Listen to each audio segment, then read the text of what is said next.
представитель титульной нации – это казахи.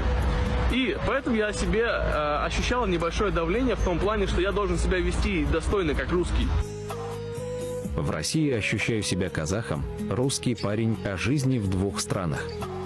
Перед началом видео, пожалуйста, не забудьте поставить лайк и написать комментарии для продвижения видео. В соцсетях набирает популярность видео, где русский парень признается, что, находясь в России, чувствует себя казахом. В соцсети TikTok появилось видео, где русский казахстанец рассказывает, что испытывает когнитивный диссонанс от осознания того, что в Казахстане ощущает себя русским, а в России – казахом. Я русский. Я гражданин Казахстана. Нахожусь сейчас на территории России.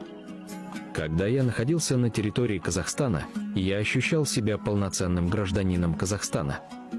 Казахстан – это моя родина, я люблю Казахстан, но в тот же момент я понимал, что я не представитель титульной нации. Поэтому я на себе ощущал некоторое давление в том плане, что я должен себя вести достойно как русский, чтобы о русских думали как о хороших людях.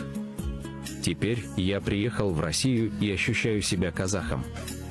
Я просыпаюсь с мыслью о том, что надо себя вести достойно, потому что я гражданин Казахстана, потому что я казах.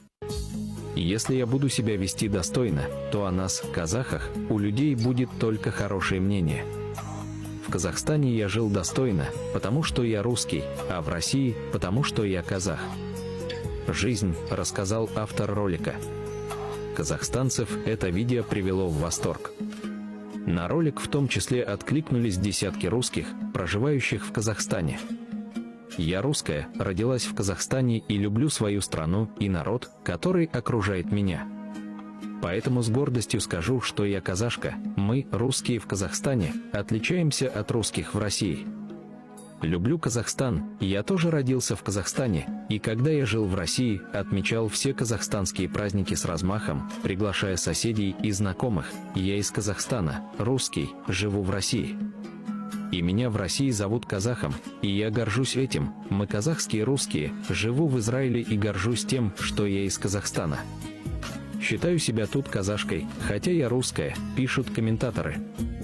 В моей голове происходит сейчас дичайший когнитивный диссонанс. Сейчас я поведаю, о чем говорю. Смотрите, я русский, я гражданин Казахстана. Вот. Нахожусь сейчас я на территории России. Когда я находился на территории Казахстана, я ощущал себя полноценным гражданином Казахстана. Казахстан – это моя родина, я люблю Казахстан.